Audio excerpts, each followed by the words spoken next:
Almost everybody who quits Spanish quits at roughly the same point, and it is not the beginning. The beginning is fun. They quit somewhere around week 6 and they all describe it the same way. I am doing the work and nothing is going in. I do not think that is a motivation problem. I think it is another problem. Most beginners are given the right ingredients in exactly the wrong sequence, and week 6 is where that bill arrives. So here is the plan I would actually follow if I were starting from nothing on Monday. 12 weeks, and I want to be blunt about the destination before we start. At the end of it, you will not be fluent. Anybody selling you fluent in 12 weeks is selling. What you will have is the ability to follow simple spoken Spanish, a small set of words you own properly, and a clear idea of what the next 12 weeks look like. That is a realistic and genuinely useful place to be. 3 blocks of 4 weeks, then the 4 things I would deliberately refuse to do, then the 1 thing worth paying for and when. And I will tell you where week 6 sits in this plan, because that is the whole point of building it this way. Weeks 1 to 4, years only. 20 minutes a day of Spanish made for beginners and one single list, the 100 most common words in the language. That word list is the highest return thing in the whole plan, and it is not a big list. A very small number of words makes up an enormous share of everything anybody says in any language. The worst form of that is to have to go to 1. They are boring, they are tiny, and they are the scaffolding every sentence hangs on. What I would not do in these 4 weeks is study any grammar at all, not one verb table. It feels irresponsible, and it is the single biggest change I would make. Grammar explains a pattern. If you have never heard the pattern, the explanation has nothing to attach to, and it evaporates in 3 days. Hear it first, then name it. That order is the entire trick. And no speaking yet either. Not because speaking is bad, but because at week 2 you would be building sentences out of sounds you cannot yet hear properly, and you would be teaching yourself your own accent instead of theirs. Weeks 5 to 8. Now the eyes join in, and this is where I would put the wall on purpose. The rule for this block is simple: only read things you have already listened to. Same story, listen first, then read it, then listen again with the text in front of you. What this does is glue the sound to the spelling while both are fresh, so you never build the very common problem of knowing a word on paper and not recognizing it in the air. Now grammar arrives, and only 2 pieces of it: the present tense and the 2 verbs for to be, which Spanish splits into ser and estar. That is it for 2 months. Not the past tense, not the subjunctive, not the conditional. 2 things learned properly, used constantly. El caballo es grande. El caballo está cansado. 2 sentences, 2 different verbs for is, and the difference is permanent versus temporary. That one distinction will come up in literally every conversation you ever have, which is exactly why it earns a place this early while 40 other rules wait. And week 6 lands in the middle of this block deliberately. It should be the point where you start recognizing things you met in block 1 rather than the point where you meet a wall of new material. The plan is built so that week 6 is a payoff instead of a cliff. Weeks 9 to 12. Now you open your mouth, and there is a specific way to do it that costs nothing and works better than a class at this stage.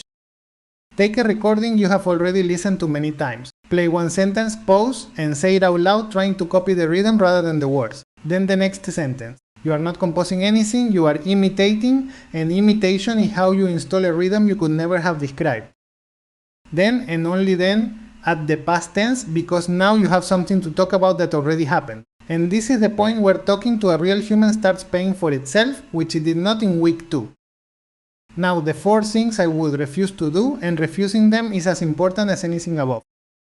1. Memorizing verb conjugation tables. They are the most satisfying way to feel productive and one of the least effective ways to actually learn, because you end up able to recite a table and unable to use any row of it in a sentence. 2. Collecting vocabulary you have no use for. 1,000 words you met once are worth less than 200 you have heard in 100 different sentences. Depth beats breadth for a very long time. 3. Fixing my accent in the first month. Your accent will be terrible, and that is correct because you cannot produce a sound reliably before you can hear it reliably. Chasing the accent early takes enormous effort for a result that arrives on its own later. And 4. Touching the subjunctive. It has a reputation as the monster of Spanish.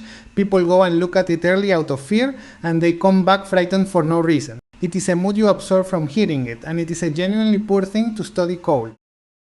The one thing I would pay for, and the timing matters more than the choice, a real person to talk to starting around week 9 and not before. Before that, you do not yet have enough language for a conversation to be a conversation, and you will spend the money on being politely correct. From week 9, it becomes the fastest single thing in the plan. Everything else in this plan is free. Not cheap, free. The listening exists, the word list exists, the stories exist. The scarce resource here has never been material, it is the 20 minutes. Let me make the 20 minutes concrete, because a plan you cannot picture is a plan you will not do. Here is what a normal weekday looks like across the whole 12 weeks. 10 minutes of new listening. Something you have not heard pitched slightly above you, and you accept that you will miss a lot of it. Then 5 minutes of re-listening to something from a few days ago, which is where the actual learning happens and which everybody skips. Then 5 minutes with your small word list. That is it. No notebook, no color coding, no study system. The 5 minutes of re-listening is the part I would defend hardest. New material feels like progress and old material creates it. Everybody wants the next episode. The gains are hiding in the last one. And on the days you have no 20 minutes, do 4.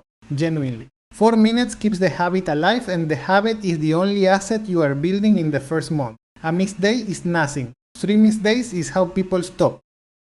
2 questions always come up about this plan, so let me answer both properly rather than pretend they are not reasonable.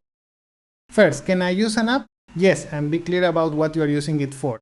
Apps are genuinely good at the word list, at showing up every day, and at making the first weeks feel possible. They are not a listening program, and most people use them as if they were, which is why so many finish a long streak and still cannot follow a conversation. Use the app for the 5 minutes. Do not let it eat the 15.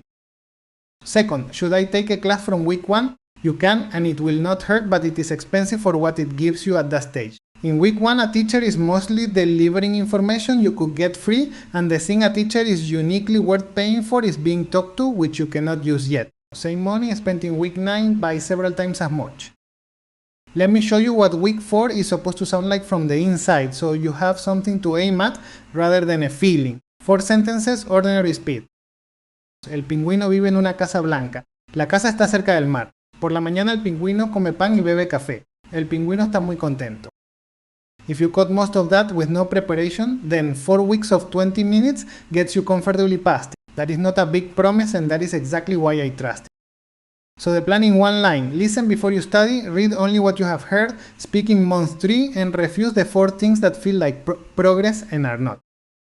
I would genuinely like to know where you stopped last time, if there was a last time. Almost everybody has one, and almost everybody assumes it was a personal failing rather than a sequencing problem. The week numbers people give are strangely consistent, and once you have seen a few hundred of them, it stops looking like a collection of individual failures and starts looking like a design flaw in how beginners are taught. You were not the problem. The order was: if you want to start today rather than plan today, do week 1 right now, 20 minutes of Spanish made for beginners and nothing else. No app, no book, no notes. There are a couple of videos here that carry on from this one. Take a few seconds and pick one.